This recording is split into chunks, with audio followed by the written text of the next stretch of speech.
Hello students, welcome to my YouTube channel जिसका नाम है विशाल फिजिक्स क्लासेस। तो बच्चों आज आप पढ़ोगे, क्या पढ़ोगे बच्चों? आज आप पढ़ोगे torque experienced bye an electric dipole placed in a uniform electric field.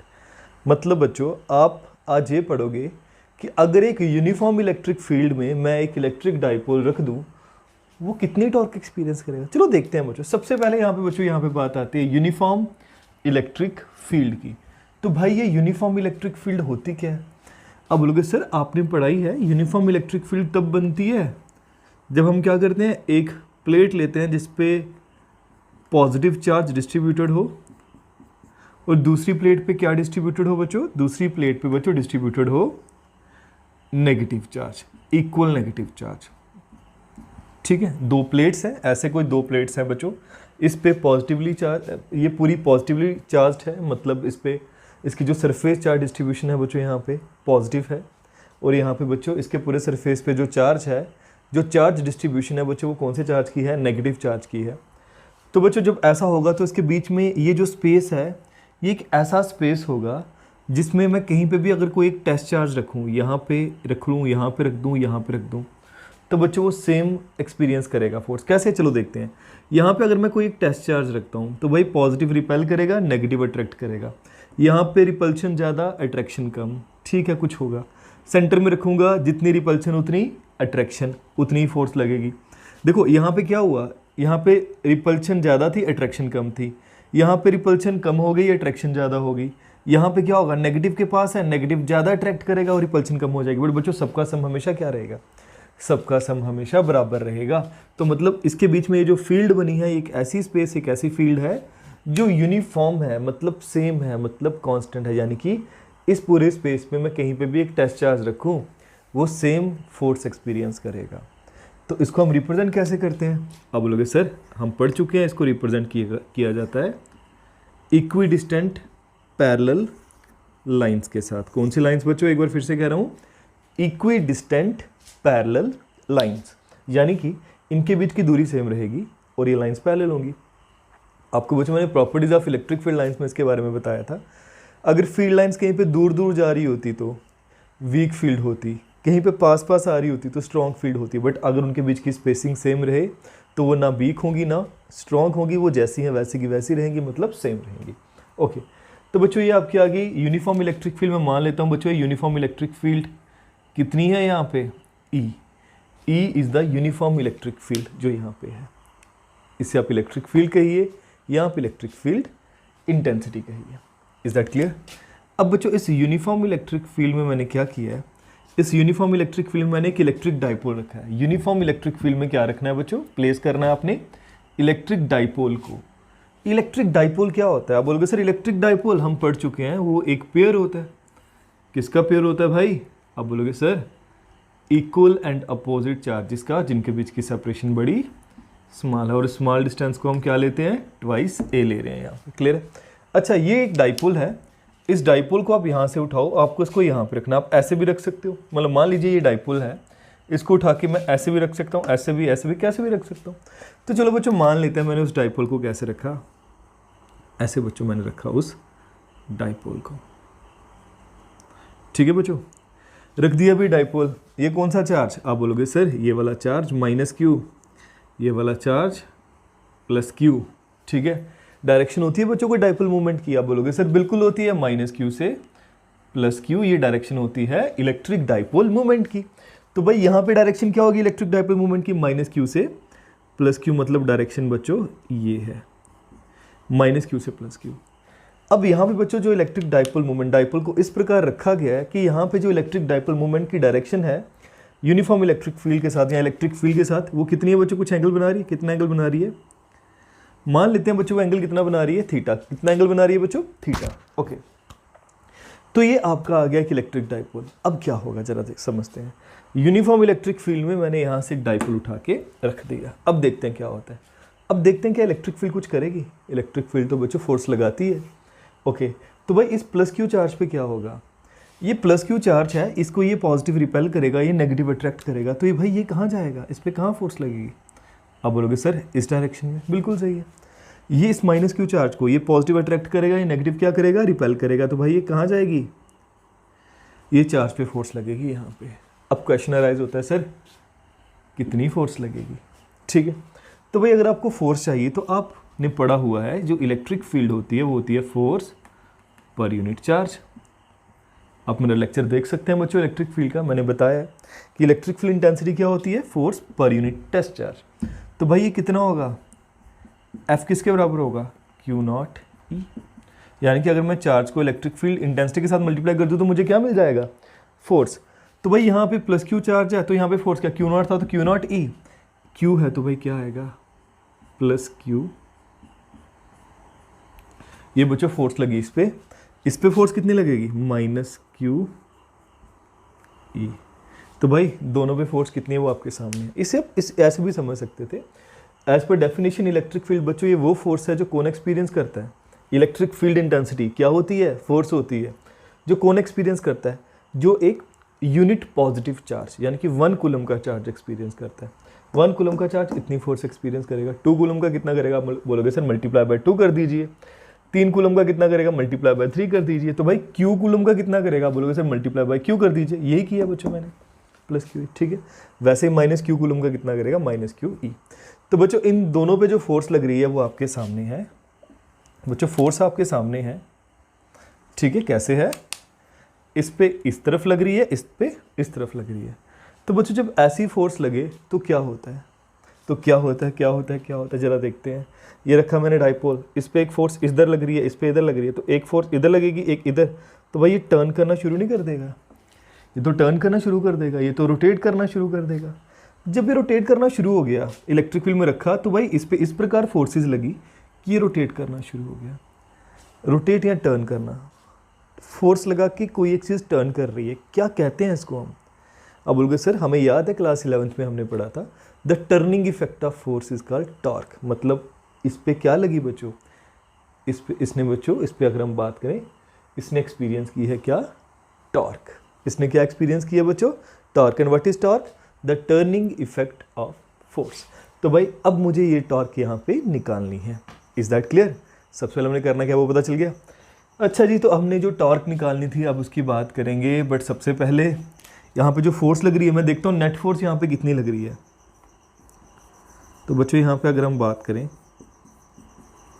The net force, मतलब कौन सी, इलेक्ट्रोस्टैटिक फोर्स। यहाँ पे जब भी मैं फोर्स की बात करूँ मतलब electrostatic force. The net electrostatic force experienced bye an electric dipole, भाई देखते हैं कितना एक्सपीरियंस करता है, कहाँ पे, in uniform electric field. Uniform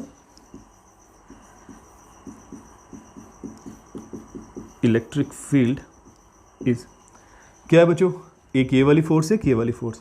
तो भाई इस प्लस क्यू ई में आप ऐड कर दीजिए माइनस क्यू ई, ऐड करके क्या मिला आपको, the answer is 0।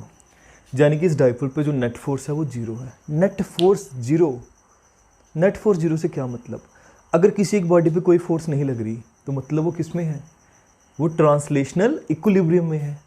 Translational equilibrium कहीं पढ़ा था बच्चों आपने पहले ही, बिल्कुल आपको याद आएगा बच्चों कि आपने पढ़ा हुआ है कहाँ पे, क्लास 11th में, ट्रांसलेशनल इक्विलिब्रियम को।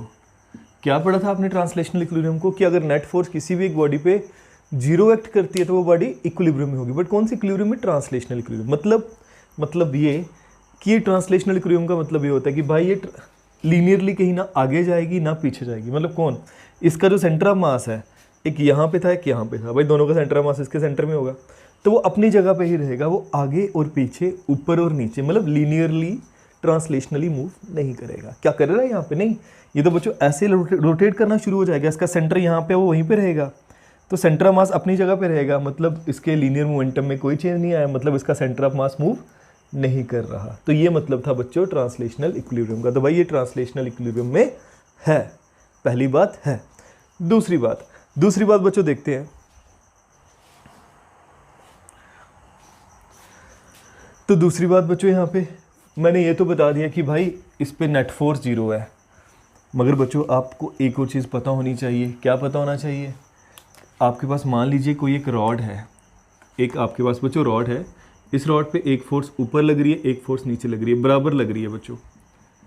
मैं क्या कहूँगा कि ये क्या है? तो बच्चों ये इसके अराउंड, इसके अबाउट रोटेट करना शुरू हो जाएगी। सिंपल सी बात है कि रॉड लीजिए, इसे ही समझ लीजिए, इस पे एक फोर्स ऊपर लगाएं, एक नीचे लगाएं, तो ये इसके अबाउट ही रोटेट करना शुरू हो जाएगा। ये क्या बना बच्चों? फिजिक्स में से हम कहते हैं कपल। क्या कहते हैं भाई? कपल। भाई ये जो कपल बना है, मतलब ये कितनी टॉर्क एक्सपीरियंस करेगा? कपल में जो टॉर्क होती है वो क्या होती है? तो बच्चों मैं बता दूं, अगर इन दोनों के बीच की दूरी d है, कौन सी दूरी, कौन सा डिस्टेंस? Perpendicular distance. तो भाई इसमें जो टॉर्क होती है, टॉर्क को मैं टाउ ऐसे लिखता हूँ बच्चों, किसके बराबर? दोनों फोर्सेस का जो मैग्नीट्यूड है जो कि F है, इसको किसके साथ मल्टीप्लाई करना होता है? D के साथ। बच्चों ये कंसेप्ट था जो आपको पढ़ाया गया था क्लास 11th में कि भाई अगर किसी भी एक चीज़ पे दो इक्वल एंड अपोजिट फोर्सेस लगती हैं और उससे कोई एक बॉडी इस तरीके से रोटेट करना शुरू हो जाए, तो भाई यहाँ पे इसे हम क्या बोलेंगे? क्या बन गया? इन दोनों इक्वल एंड अपोजिट फोर्सेस ने एक कपल फॉर्म कर दिया, और उस कपल में जो टॉर्क एक्सपीरियंस की है वो क्या होती है? Either force and perpendicular distance. अगर आपको ये कंसेप्ट पता है तो बच्चों हम आगे बढ़ते हैं। क्या आगे बढ़ेंगे बच्चों? यहाँ पे भी बच्चों क्या है? इक्वल एंड अपोजिट फोर्स लगी है, तो भाई क्या बना? कपल। चलो देखते हैं। तो बच्चों लिख रहा हूँ, the two equal and opposite forces form a couple। तो भाई अब ये टॉर्क कितनी प्रोड्यूस करेगा? टॉर्क कितनी प्रोड्यूस करेगा? तो चलो बच्चों देखते हैं वो टॉर्क कितनी प्रोड्यूस करेगा। Therefore the torque produced, या बच्चों इसे आप एक्सपीरियंस्ड भी कह सकते हो, द टॉर्क प्रोड्यूस्ड इज, बच्चों वो क्या होगी? ये टाउ सिंबल है टॉर्क का, जैसे भी लिखना चाहो आप लिख सकते हो, ऐसा कुछ होता है। भाई ये किसके बराबर होता है? Either force. ईदर फोर्स का मतलब क्या? भाई दोनों जो फोर्सेज है इनका मैग्नीट्यूड, मतलब दोनों की फोर्सेज बराबर ही थी ना, डायरेक्शन अपोजिट थी, दोनों force into what? Into perpendicular distance. आप बोलोगे सर फोर्स तो हमें पता है, भाई क्या फोर्स है? अब बोलोगे सर ये तो डायरेक्शन वाला था ई वेक्टर, बट मैग्नीट्यूड तो उसका क्यू ई है। कैसे? ये प्लस क्यू ई है, माइनस क्यू ई, बट है तो क्या? क्यू ई ही है। ये भी क्या था बच्चों? ये क्यू था। ओके, क्यू ई आपकी आ गई ईदर फोर्स, मल्टीप्लाई किसके साथ करेंगे बच्चों? Perpendicular distance. अब बच्चों डिस्टेंस की जब मैं बात करूंगा आपके दिमाग में आएगा सर देखो माइनस क्यू और प्लस क्यू के बीच का डिस्टेंस तो हमें पता है। जब मैं पूछूंगा क्या, आप बोलोगे सर वो तो ट्वाइस ही होता है। तो अगर मैं बोलूँ बच्चों क्या यही परपेंडिकुलर डिस्टेंस है? हो सकता है बड़े सारे बच्चे कहते हैं हाँ सर यही परपेंडिकुलर डिस्टेंस है, बट बच्चों ये परपेंडिकुलर डिस्टेंस नहीं है। क्यों नहीं है बच्चों? क्योंकि बच्चों ये परपेंडिकुलर डिस्टेंस कैसे हो सकता है? क्या ये परपेंडिकुलर डिस्टेंस होता है क्या? नहीं, ये तो परपेंडिकुलर डिस्टेंस नहीं है।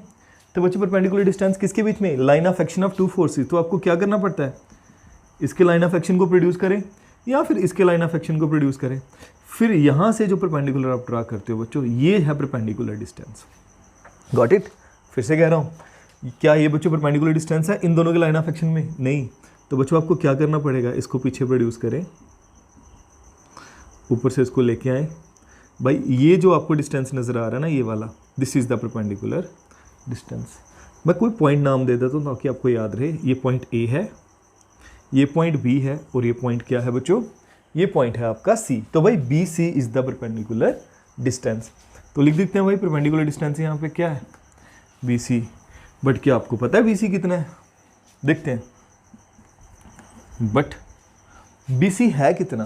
भाई बी सी के लिए आप ये समझ सकते हो, ये थीटा, तो भाई ये भी थीटा होगा, सिंपल सी बात है ना, ये भी थीटा है, तो मतलब एंगल वही है, थीटा ही है। तो इसके लिए अगर आप साइन थीटा ले लें, अगर आपको हाइपोटेन्यूज पता हो बच्चों, तो आप परपेंडिकुलर निकाल सकते हो बड़े आराम से साइन थीटा से। तो मैं सीधा भी लिख सकता हूँ, बट चलो आपके लिए मैं यहाँ पे कर देता हूँ। इन ट्राइंगल बच्चों मैं एक ट्राइंगल ले रहा हूँ ए सी बी, साइन थीटा क्या होगा यहाँ पे?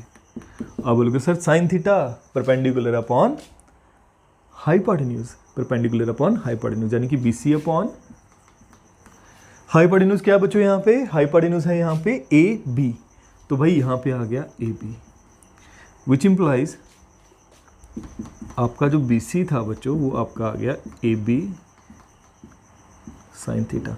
बट बच्चों आपको तो पता है AB क्या है, AB तो ट्वाइस A, इन दो इक्वल एंड अपोजिट चार्जेस के बीच का क्या, इन दो इक्वल एंड अपोजिट चार्जेस के बीच का डिस्टेंस है ट्वाइस A। सिंप्लीफिकेशन पर्पसेस के लिए लिया था बच्चों हमने। तो बच्चों ये आपका आ गया twice A sine of theta. Therefore बच्चों जो टॉर्क एक्सपीरियंस करेगा वो कितनी होगी बच्चों, QE इंटू BC की जगह क्या आएगा भाई, 2A sine of theta, 2A sine of theta. तो भाई जो टॉर्क थी इसे मैं ऐसा लिख सकता हूँ Q into twice A E sine of theta. तो भाई ये जो टॉर्क है Q इंटू 2A क्या होता है, डाइपोल मोमेंट। बच्चों आप सबको पता है क्या है डाइपोल मोमेंट। आप देख सकते हैं बच्चों product of the magnitude of either charge and the distance between them, dipole moment. तो भाई ये तो E है, ये आपका आ गया साइन ऑफ थीटा। तो भाई ये मैंने बता दिया जो टॉर्क कौन एक्सपीरियंस करेगा, भाई ये वो टॉर्क है जो कौन एक्सपीरियंस करेगा, ये जो डाइपोल है जिसे कहाँ पे रखा गया है, यूनिफॉर्म इलेक्ट्रिक फील्ड में। अच्छा एक छोटी सी बात और बच्चों, इन वेक्टर फॉर्म, क्या मैं इसको वेक्टर फॉर्म में लिख सकता हूँ? बिल्कुल बच्चों आप लिख सकते हो। कैसे लिख सकते हैं, टॉर्क एक वेक्टर क्वांटिटी है, किसके बराबर होगी, PE साइन थीटा। कौन सा प्रोडक्ट दिख रहा है, आप बोलोगे सर ये तो क्रॉस प्रोडक्ट दिख रहा है हमें। बिल्कुल बच्चों दो तरह के प्रोडक्ट आपने पढ़े थे, एक डॉट प्रोडक्ट होता है, एक क्रॉस प्रोडक्ट होता है। बट जहाँ पे साइन थीटा हो वहाँ पे कौन सा प्रोडक्ट, यहाँ पे क्रॉस प्रोडक्ट। और वैसे भी बच्चों ये टॉर्क आपका क्या है, वेक्टर है, तो किन्हीं दो वेक्टर्स की क्रॉस प्रोडक्ट ही आपको क्या देती है, वेक्टर देती है। Is that clear? तो बच्चों ये था आपका torque experienced bye an electric dipole placed in a uniform electric field. Clear? अब मैं इसके स्पेशल केसेस की बात करूंगा। तो बच्चों अब हम बात करने जा रहे हैं, ये जो क्वेश्चन आपने किया इसी में जो स्पेशल केसेस हैं, आपने बच्चों देखो क्या देखा है, मैं आपको याद दिला दूं एक बार। आपने देखा है कि यूनिफॉर्म इलेक्ट्रिक फील्ड में, किस फील्ड में बच्चों, यूनिफॉर्म इलेक्ट्रिक फील्ड में। कैसे बनती है यूनिफॉर्म इलेक्ट्रिक फील्ड, अगर आप कोई दो प्लेट्स ले लें बच्चों, एक प्लेट पॉजिटिवली चार्ज हो, दूसरी उतनी ही क्या हो, इक्वली क्या हो, नेगेटिवली चार्ज हो, तो यहाँ पे एक यूनिफॉर्म इलेक्ट्रिक फील्ड बनती है। इस यूनिफॉर्म इलेक्ट्रिक फील्ड में अगर आप किसी एक डाइपोल को रखते हो बच्चों, मतलब एक माइनस क्यू चार्ज एक प्लस क्यू चार्ज, एक पेयर को रखते हो, बीच में सेपरेशन ट्वाइस से, किस एंगल पे रखा बच्चों आपने, थीटा एंगल पे, मतलब डाइपोल मूवमेंट की और इसके बीच में एंगल थीटा था। तो आपने बच्चों देखा जो टॉर्क होगी वो क्या होगी, PE साइन ऑफ थीटा। देखा बच्चों आपने?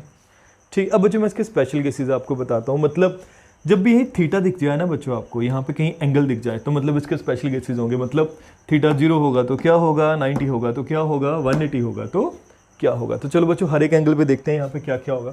सबसे पहला angle, if theta is equal to 0 degree, theta कितना हो बच्चों, 0 डिग्री हो। अगर थीटा 0 डिग्री है मतलब कैसे रखा गया है, तो मतलब बच्चों यूनिफॉर्म इलेक्ट्रिक फील्ड में। अब बच्चों यूनिफॉर्म इलेक्ट्रिक फील्ड में सीधे पैरेलल लाइन से रिप्रेजेंट कर रहा हूँ, ठीक है।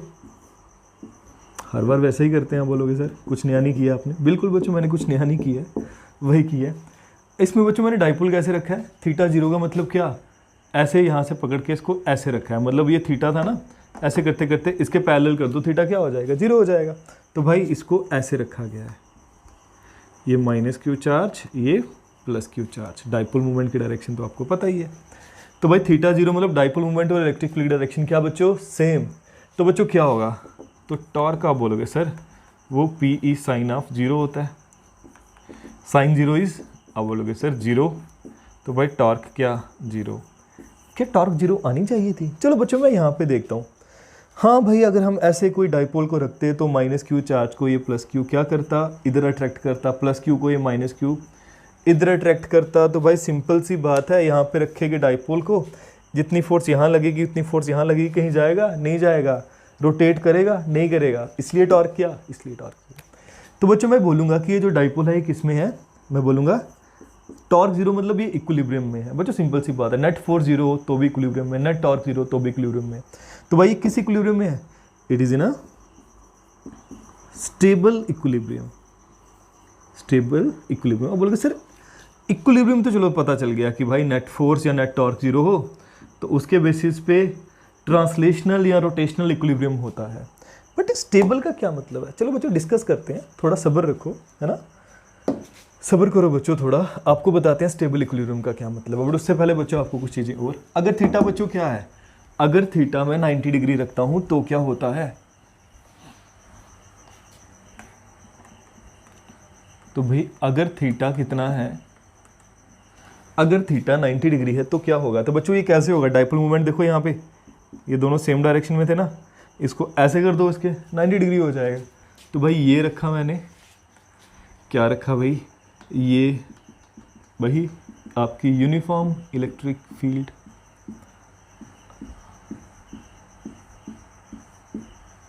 भाई इस यूनिफॉर्म इलेक्ट्रिक फील्ड में इस बार मैंने डाइपोल को ऐसे रखा है, ये माइनस क्यू, ये प्लस क्यू, ठीक है। तो भाई इसको यहाँ पे रखा, प्लस क्यू पर लिख लेता हूँ, प्लस क्यू, ये बच्चों आपका माइनस क्यू ऐसे रखा है। तो डाइपोल मूवमेंट की डायरेक्शन कहाँ, ऊपर की तरफ डाइपोल मूवमेंट की डायरेक्शन, और इनके बीच में एंगल कितना बच्चों, साफ दिख रहा है 90 डिग्री। अगर आप ऐसा रखते हो तो क्या होता है, तो बच्चों पहले मैथमेटिकली देखें तो टॉर्क आपकी P E sine of theta, sine theta मतलब साइन 90, साइन 90 कितना होता है 1, तो भाई यहाँ पे आ गया 1। तो टॉर्क कितनी है भाई, आप बोलोगे सर टॉर्क, टॉर्क आएगी पी ई, बिल्कुल बच्चों साइन की मैक्सिमम वैल्यू 1 होती है, याद है ना आपको।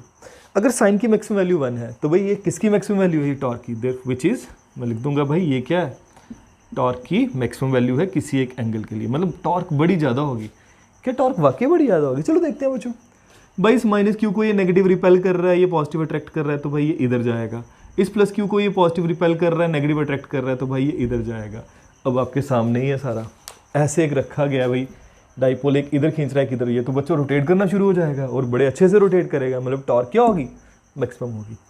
At the end third case, अगर थीटा है आपका 180 डिग्री, थीटा 180 डिग्री का मतलब क्या बच्चों, चलो समझते हैं।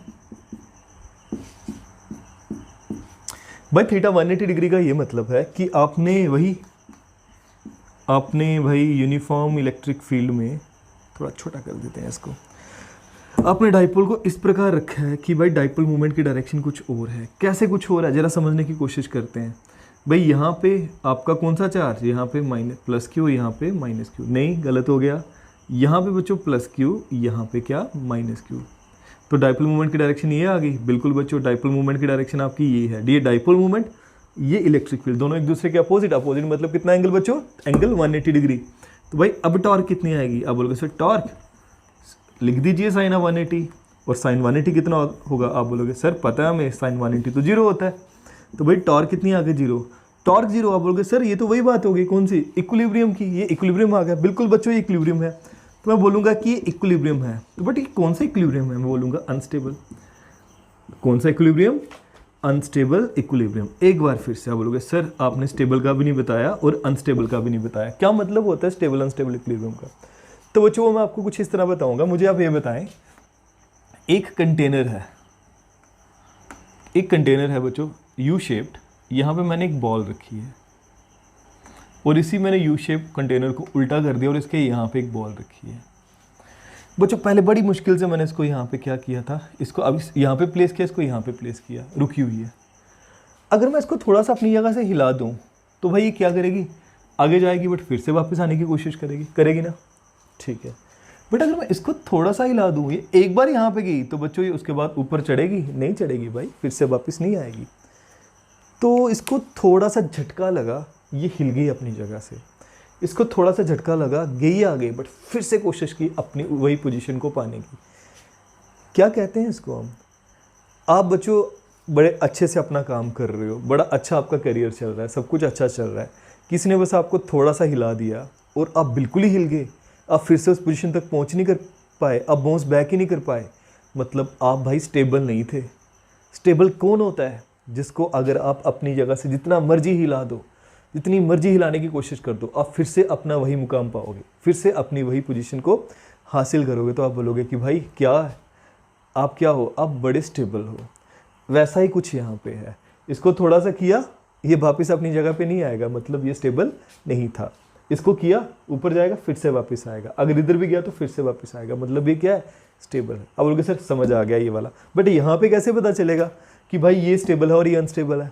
चलो बच्चों इसमें भी कुछ यही करते हैं, इसको बच्चों मैंने यहाँ से थोड़ा सा क्या कर दिया, यहाँ पे ले आया, मतलब इसको मैंने थोड़ा सा अपनी जगह से हिला दिया। मैंने यही कहा था ना बच्चों कि बस उनको अपनी जगह से हिला के देखो, अगर फिर से वापस आ गए मतलब क्या, स्टेबल थे, हिला के देख लिया भाई, यहाँ पे लेके आ गए। जैसे आप इसको यहाँ से यहाँ लेके आ जाओगे भाई, ये फिर से इसको अट्रैक्ट करेगा, ये इसको यहाँ पे अट्रैक्ट करेगा। जब इनको यहाँ पे कोई अट्रैक्ट कर रहा है, इसको इधर और इसको इधर, तो भाई फिर से अपनी जगह पे आने की कोशिश नहीं करेगा।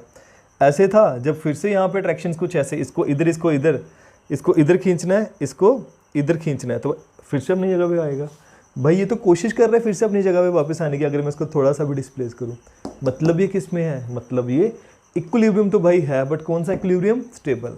अच्छा ये अनस्टेबल तब होगा अगर मैं इसको अपनी जगह से हिला दूं और ये अपनी जगह पे वापस ना आए। चलो देखते हैं बच्चों, चेक करते हैं इसमें क्या हो रहा है। अच्छा ये बच्चों थीटा 0 आ गया था, बट यहाँ पे आपको मैंने ये नहीं बताया था कि भाई कैसे। अब जैसे ये पॉजिटिव है तो एक फोर्स यहाँ लगेगी, नेगेटिव है तो फोर्स यहाँ पे, तो ऐसा कुछ है बच्चों, क्या है कि ऐसा कुछ है, एक फोर्स यहाँ लग रही है, एक फोर्स यहाँ लग रही है, दोनों एक तरफ लग रही हैं। तो भाई जब ऐसे लगेंगी फोर्सेस है तो ये किस में, इक्विलिब्रियम में, ये ना इधर जाएगा, ये ना इधर जाएगा, इक्विलिब्रियम में तो भाई है, तो इसलिए टॉर्क 0 है यहाँ पे। बट अनस्टेबल का मतलब समझने की कोशिश करना, मतलब यहाँ पे इसको थोड़ा सा हिला के देख लो भाई, हिला दिया मैंने, रखा इसको यहाँ पे प्लस क्यू और यहाँ पे रखा है इसको माइनस क्यू। तो अब क्या होगा, अब बोलोगे सर जब ये यहाँ से यहाँ आएगा तो इस प्लस क्यू को ये पॉजिटिव इधर रिपेल कर रहा होगा, नेगेटिव अट्रैक्ट कर रहा होगा, ये इधर चला जाएगा।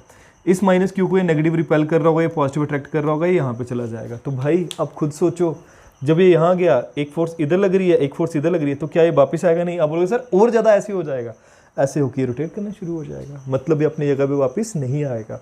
नहीं आएगा तो ये किसमें है, अनस्टेबल इक्विलिब्रियम में। याद रखिएगा बच्चों, अनस्टेबल मतलब एक बार अपनी जगह से हिला दो वापस अपनी जगह पे ना आए, स्टेबल मतलब एक बार अपनी जगह से हिला दो वापस अपनी जगह पे आने की कोशिश करें। तो बच्चों उम्मीद है कि आपको ये समझ आ गया होगा।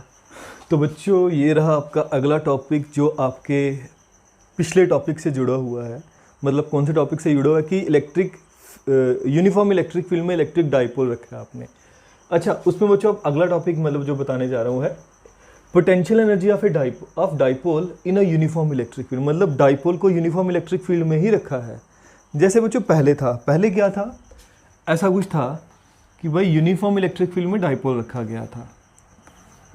तो फिर हमने देखा था वहाँ पे क्या होगा बच्चों, सारा आपने पढ़ा, आपने देखा वो टॉर्क एक्सपीरियंस करेगा, ठीक है। इस बार भी बच्चों कुछ वैसा ही है, डाइपोल को रखा गया यूनिफॉर्म इलेक्ट्रिक फील्ड में, बट इस बार बच्चों हमने कुछ और निकालना है। उसमें क्या निकालना है जरा देखते हैं। माइनस क्यू प्लस क्यू, आपको पता है बच्चों क्या होगा यहाँ पे डाइपोल मूवमेंट की डायरेक्शन, तो भाई ये तो एंगल कितना बच्चों, थीटा, ऐसे रखा गया है। तो बच्चों ये तो आपने चलो पढ़ा ही था, ठीक है।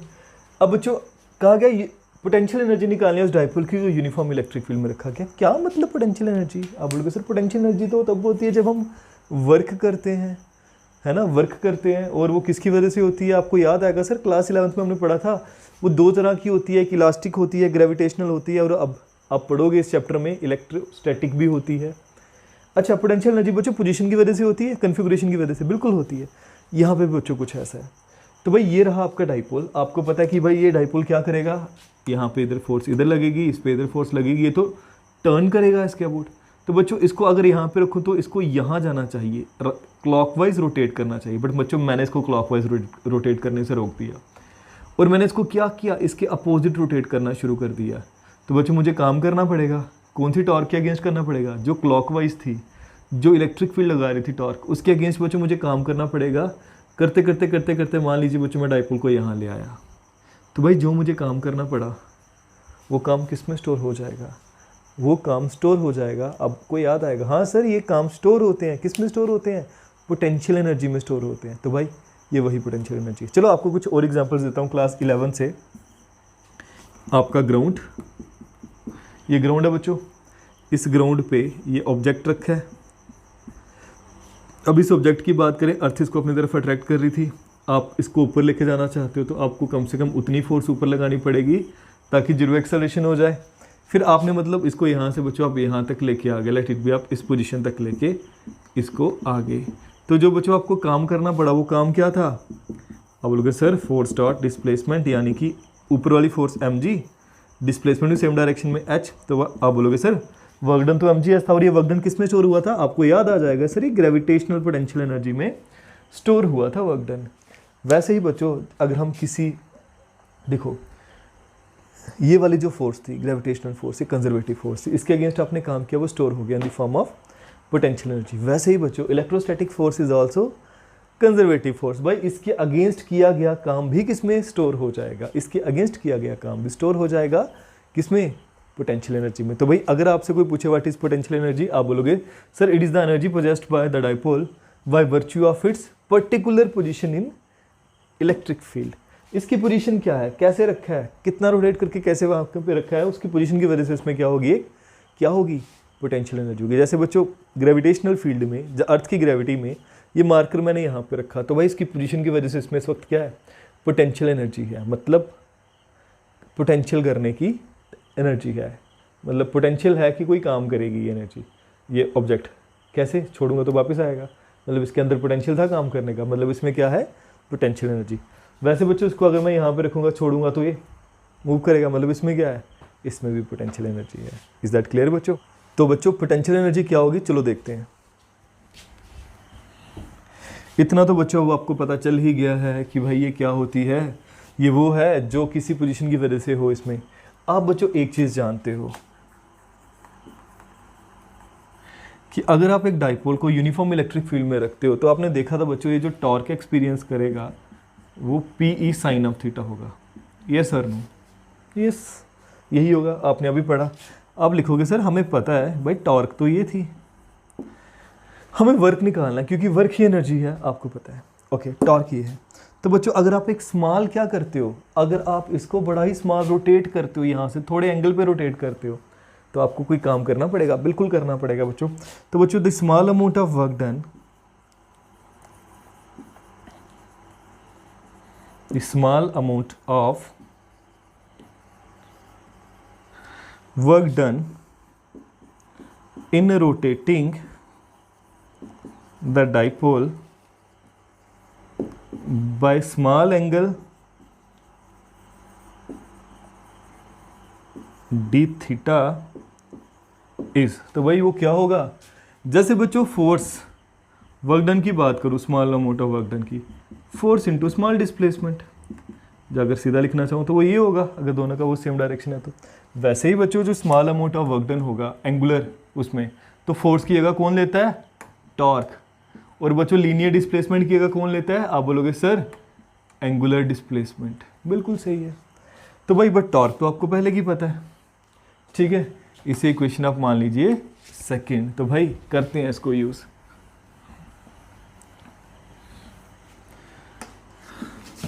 तो बच्चों using first in second, using first in second, आपको small amount of work done क्या मिला, टॉर्क, जो कि कितनी थी, PE sine of theta.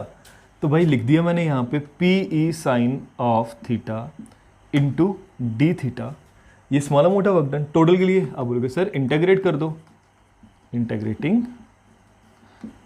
Both side. अच्छा, आपके दिमाग में कहीं पे ये नहीं है सर आपने वर्क डन ये स्मॉल डिस्प्लेसमेंट के लिए क्यों आप सीधा पूरी डिस्प्लेसमेंट कर लेते, स्मॉल वर्क डन ही क्यों निकाला, फिर इंटेग्रेट ही क्यों किया, सोचा कभी आपने? नहीं सोचा तो बच्चों मैं आपको बताता हूँ कि कैसे सोचना है। आपको क्लास 11th में दो तरह के वर्क डन बताए गए थे, work done by constant force और work done by variable force. दो तरह के वर्क डन थे बच्चों। कांस्टेंट फोर्स से वर्क डन बच्चों सीधा निकलता था फोर्स इनटू डिस्प्लेसमेंट, और वेरिएबल का इंटीग्रेशन करके, क्योंकि वेरिएबल में फोर्स की कोई कांस्टेंट वैल्यू ही नहीं होती तो किसके साथ मल्टीप्लाई करोगे, तो इसका एक मेथड था। यहाँ पे बच्चों वैसा ही कुछ है, यहाँ पे टॉर्क के है, तो भाई work done by constant torque या वेरिएबल टॉर्क आप बोल सकते हो। बट बच्चों यहाँ पे टॉर्क वेरिएबल है, जैसे जैसे एंगल बदलेगा टॉर्क बदलेगी। आपको पता होगा 0 पे 0, 90 पे मैक्सिमम, 180 पे फिर से 0, आपको बताए हैं सारे मैंने। तो हर एक एंगल पे बच्चों टॉर्क कुछ और होगी, टॉर्क वेरिएबल है, तो बच्चों work done against variable torque भी हम इंटीग्रेशन से निकालेंगे। Is that clear? चलो करते हैं आगे। Integrating both sides with in the limits. भाई वो लिमिट्स क्या है, चलो देखते हैं भाई वो लिमिट्स क्या है। PE sine of theta D theta, तो भाई लिमिट्स क्या है, कहाँ से कहाँ मान लेते हैं बच्चों, शुरुआत में वो थीटा 1 एंगल पे था डाइपोल, इसको जब रोटेट किया तो भाई वो पहुंच गया थीटा 2 एंगल पे, ठीक है, थीटा 1 से theta 2। Work done P E constant, यहाँ पे क्या रह गया बच्चों, साइन थीटा डी थीटा, कहाँ से कहाँ बच्चों, थीटा 1 से थीटा 2। साइन की इंटीग्रेशन, आप बोलोगे सर यस वी नो, इसकी इंटीग्रेशन क्या होती है, कॉस थीटा, कॉस थीटा नहीं माइनस कॉस थीटा, चेक कीजिएगा ये रहा, अगर आपको पता नहीं है तो माइनस कॉस थीटा। तो भाई कहाँ से कहाँ तक, थीटा 1 से थीटा 2। इंटीग्रेशन बच्चों आपको पता होनी चाहिए, मुझे पता है लास्ट ईयर बड़े सारे बच्चों का ऐसे गया है क्लास 11th, हो सकता है बड़े सारे बेसिक आपके निकल गए हो, बट बच्चों पढ़ना तो पड़ेगा, उसके बिना बात नहीं बनेगी। माइनस बाहर, कॉस ऑफ थीटा, कहाँ से कहाँ बच्चों, थीटा 1 से थीटा 2। अब बच्चों उसके बाद क्या होता है, आप बोलोगे सर अपर लिमिट पुट करें और लोअर लिमिट पुट करें, तो भाई क्या आएगा, वर्क डन, वर्क डन आपका आया बच्चों minus P E cos of upper limit theta 2 minus lower limit theta 1। तो भाई ये वो वर्क डन है जो करना पड़ता है किसी भी एक डाइपोल को यूनिफॉर्म इलेक्ट्रिक फील्ड में रोटेट करने के लिए, कितने एंगल से, थीटा 1 से थीटा 2 एंगल तक रोटेट करने के लिए, ठीक है। ये वर्क डन किस में स्टोर होता है, एनर्जी में। तो बच्चों लिख रहा हूं, this work done is equal to the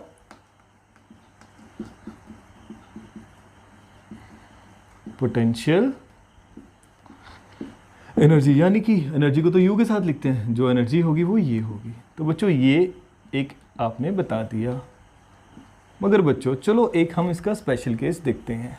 special case कैसा, इससे मैक्सिमम न्यूमेरिकल आपके निकल जाएंगे, बट अगर मान लीजिए लेट इट बी कि शुरुआत में आपने रखा था डाइपोल को 90 डिग्री पे, कितने एंगल पे, 90 डिग्री। 90 डिग्री पे कैसे रखना, मतलब आपको पता ही है भाई, ये अगर इलेक्ट्रिक फील्ड लाइंस हैं, डाइपोल ऐसे रखा था, ठीक है, ऐसे कुछ था, फिर उसको रोटेट किया और किस एंगल पे ले गए, एंड देन थीटा 2 आपका है, थीटा मतलब रोटेट करके आप किस एंगल पे ले गए, थीटा एंगल पे। तो फिर क्या होगा, मतलब 90 डिग्री पे था और इस एंगल पे रखा, मान लीजिए 120 है, तो फिर थीटा 2 120 है, मतलब उसके अकॉर्डिंग हमने किया। तो थीटा 2 थीटा है, तो भाई फिर क्या होगा, देयरफॉर यू कितना होगा, minus P E cos of theta 2 यानी कि थीटा 1 यानी कि 90। कॉस 90 क्या होता है बच्चों, आप बोलोगे सर 0, बिल्कुल सही है बच्चों, ये 0 आ गया तो ये कॉस थीटा, आप बोलोगे सर ये तो पता है हमें, पी ई वेक्टर है और कॉस थीटा मतलब कौन सा प्रोडक्ट, डॉट प्रोडक्ट। तो भाई आपने देखा पोटेंशियल एनर्जी क्या आ गई, माइनस पी डॉट ई, मतलब ये dot product of electric field intensity and dipole movement किया है, और वो भी कैसे, माइनस के साथ। इज दैट क्लियर बच्चों। अगले लेक्चर में बच्चों मैं आपको इसके सभी के न्यूमेरिकल्स बताऊंगा, एनसीईआरटी के न्यूमेरिकल प्लस कुछ और न्यूमेरिकल्स बताऊंगा, ठीक है। आज के लिए बच्चों इतना ही।